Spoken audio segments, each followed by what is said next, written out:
It really is what so many people I think are missing in medicine. They look completely to the physicality of everything. They want the IV infusions, the injections, the medications, the surgeries, right?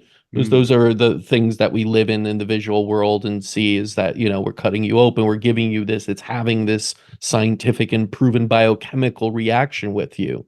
And we dismiss the mind, where I've read Dr. Sarno, and it's funny, I just recommended this to a friend dealing with back pain years and years, who I can tell has some emotional traumas, who, Mm. has even opened up a little bit about those, but refuses to go any deeper. And it's the one thing you see with patients that they get hung up on. They get hung up on the physicality, like what is the thing I could take, that one vitamin? What's the supplement? What's that one thing that, you were searching for to replace Yeah. it? Without addressing what I think deep down inside people know there must be something there. Now it's really interesting because most people would say, "Well, I don't know what it is. So how do I address it? If I can't remember that 6-year old, memory that was bottled up, that's now in my subconscious, leading belief systems to do that and leading my body into a self-preservation kind of activity of sorts of placing pain elsewhere, Mm. how can I address it without doing it?" Your tale was interesting because you just basically acknowledged it is there, not knowing it yet. Did you get to a point where you figured it out? Is the question. Yes. It's a great Yes. question. Um, so I've got some for my own theories that have developed further. So first of all, one of my ailments I didn't quite get on top of just through the belief principle, and I had to dig Mhm. deeper. But I also had this.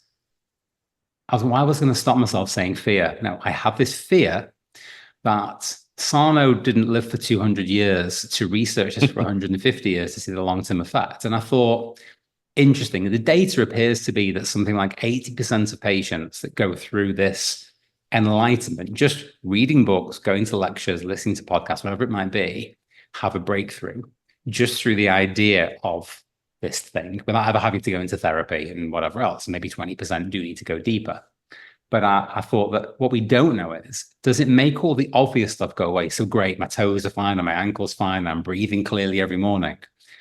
But I was scared that maybe 10 years or 20 years or 40 years later, that undercurrent of something does come out in some other scarier way, like a cancer or whatever else. And I just thought that might be the missing bit because no one's done that research for 150 years Mhm. to really see the full picture. So I'm going to keep going. As a responsible human, husband, parent, grandparent, etc., I am going to go all the way. So what was interesting was and I think this is an under recommended or underplayed technique. One of the things that's very briefly in one Sarno book, and I never hear anybody else talk about this, that for me was huge, was this idea of being an amateur therapist on yourself. So the technique was really simple. It was a bit like a journaling thing. And I just did notes on my phone over a few days. And I imagined that somebody had laid out in front of me this story of this guy called Daniel, who's at the time 46, lives in Austin, married with 5 kids, and here's his history. And it's all written out over a bunch of pages. And like, oh, he's an only child, and this, that, and all this stuff's written down. And then me being the great amateur therapist I think I am, I was like, right, what would I guess his stuff might be? Without knowing him, without asking him a single question, what would I write down? And I didn't eliminate anything. I didn't check, oh, do I feel this deep down? I tried to make it almost like cold. I'm just reading this story of this person I don't even know. And it was obvious stuff that I just thought, interesting. Only children, they're always weird. Let's write stuff down about that. I was always a bit overweight as a kid. That definitely was a factor. And there was not bullying. It was friendly, loving banter with friends. But I wonder if on some level I could have taken that a different way. I don't know. Let's write that down. And I'm just writing stuff down. And I literally wrote 50, 60, 70 different theories down of stuff that this guy called Daniel could have going on. There was a couple where it sort of hit a chord. I was like, oh, I feel something there. Interesting. Others where it didn't. But it was an interesting experience. A few days later, a couple of minor things cleared up. I had this rash on my hip and I realized it was gone. So my theory is somewhere in those 50, 60, 70 things was a real something. I don't know which, but Yeah. maybe that I went that one bit further and the brain went, oh, he really is onto me. He knows about that thing. And that means he's okay about that thing.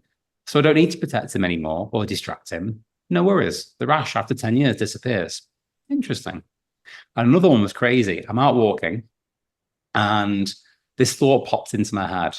interesting. I always looked up to my dad when I was a kid in this big, powerful, strong human way.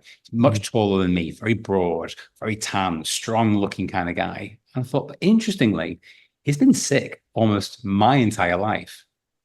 That's confusing. That was confusing for this guy called Daniel at some point. I'll write it on my list. Write it down.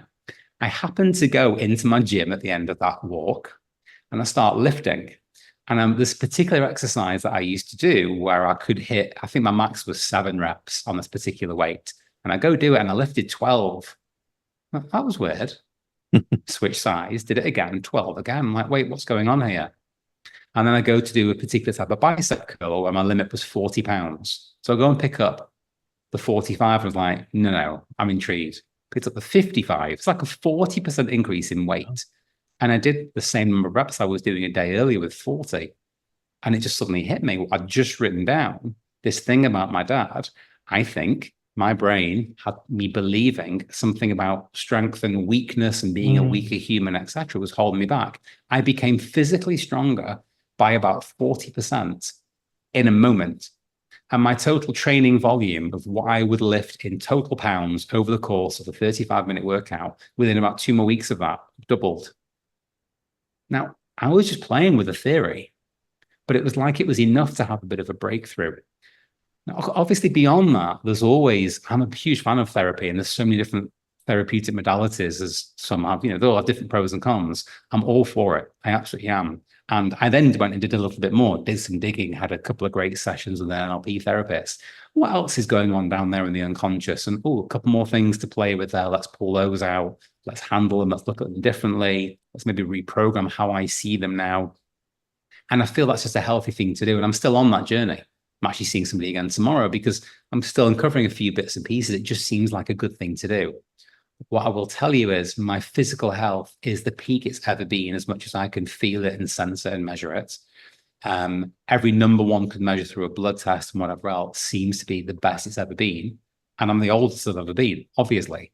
So it should be counterintuitive to what most people would say, but it seems to be going in the right direction. It brings up this idea that I think too many people don't do. They live through, the Black Mirror of sorts and through other lives, and we don't really introspect or self-explore too much.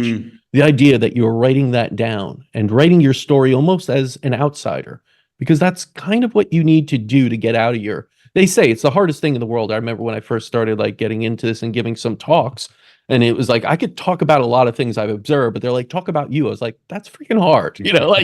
I was born here. I did this. It was like, no. Let's go into why medicine is so screwed up, right?